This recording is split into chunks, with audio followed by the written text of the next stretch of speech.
Hey guys, it's me, lakitiamarie, and welcome back to my channel. So I am coming before you today with an Audible review. The Audible book I would like to review today is called The $100 Startup. Now this book was written by Chris Gilbo. Hopefully I'm pronouncing his name correctly.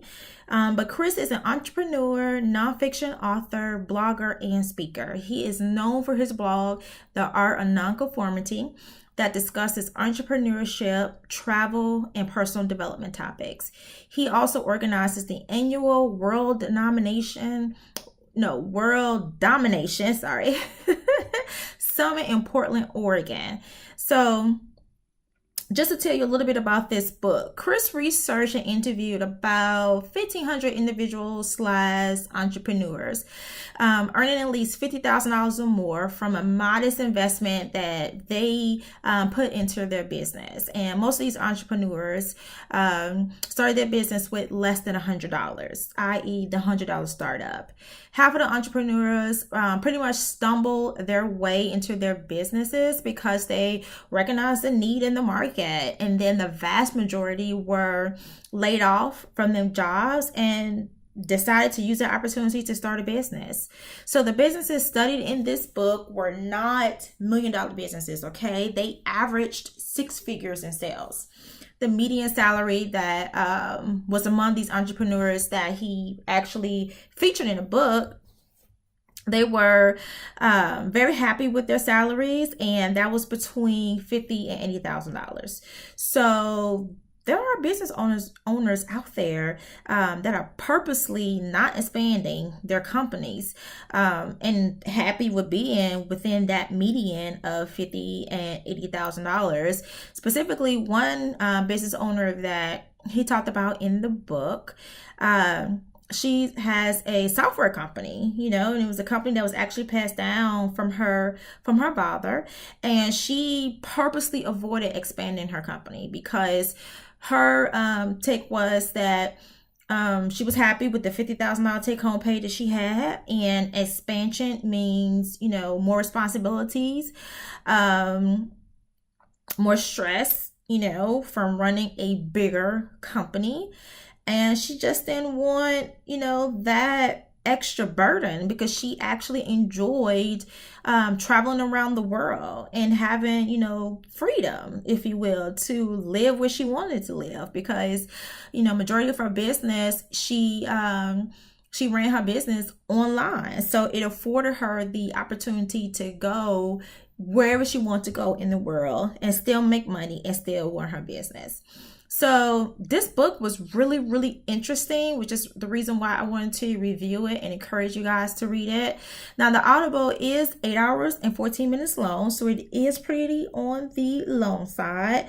And I'm really big on voice with Audible books, because if the voice is, kind of drab, it makes those 8 hours, seem like 16 hours. And who wants to be listening to somebody who's, drab sounding in an Audible book? But for this particular audio, Chris, the author, is narrating the book along with a guy named Thomas Vincent Kelly.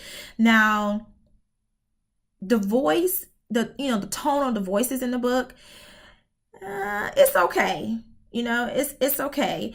But the contents of the book was so interesting because he talked about these entrepreneurs, and he really went into financial details on their companies, because one of the main requirements to participate in a study that he did to write this book and to be featured in this book is that you had to give over your financials, right? So you really had to be honest with what your company was making. You had to be honest about the debt. You had to be honest about the investment that you put into the company. So, hearing that information and hearing real numbers from real entrepreneurs really kept me intrigued and kept my attention in the book, despite how their voices sound. And I'm gonna put a little insert in this video, in this review as well, so you can get So you can hear a small narration of the book, and you can also determine how you like the voice for yourself, because like I said, the sound of the voice really helps to either make the book energetic and exciting, like Crush It and Gary Vee's narration of his book, or a little bit on the drab side, and it's going to, not really capture and keep your attention. So I chose this particular book because I specifically wanted to know more about entrepreneurship, because entrepreneurship is one of my goals and I am working on that. Now, I will recommend this book to you. I highly recommend it, especially if you're interested in starting a business, because Chris does a really good job of capturing the highs and the lows of each entrepreneur's experience during their journey. And what I love about the book is that he gave, like I said before, actual financials for all the businesses that he highlighted in the book, and it was a requirement for you to be a part of the book and to be a part of his study. So it was really interesting to know the real numbers. And also it was more inspiring to know that there are many entrepreneurs out there doing well, making less than $1 million.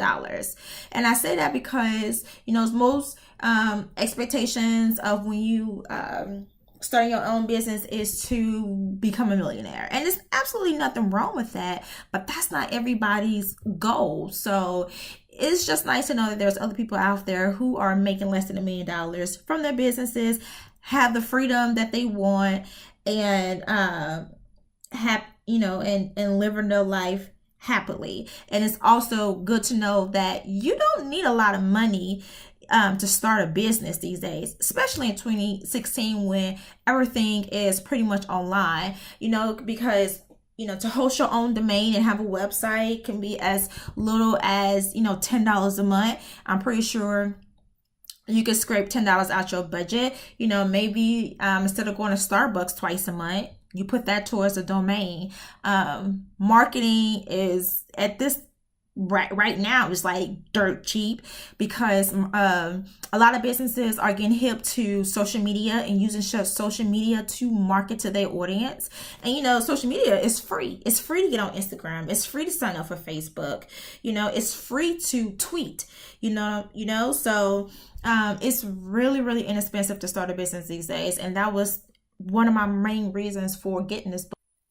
So if you have read this book already and it has inspired you to go out and start your business, leave a comment in the comment section below, because I would love to support your business, because it's all about support here. There's enough resources on this earth, in this world, for us all to be prosperous, and there's no reason why we should not help and support each other out. So yeah, that is my review on $100 startup.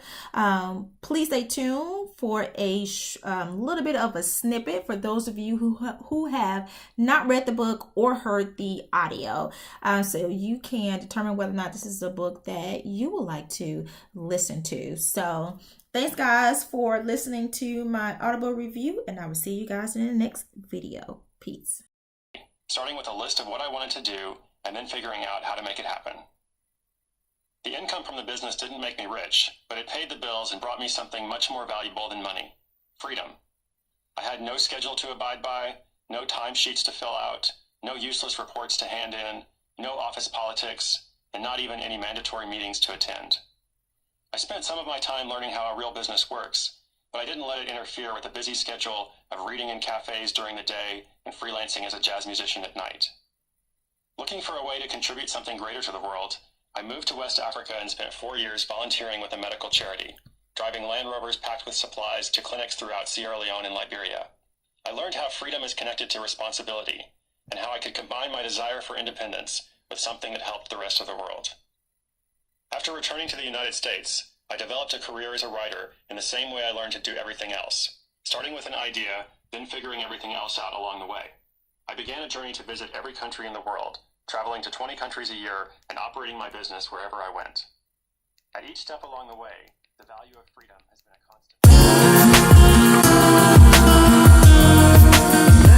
constant.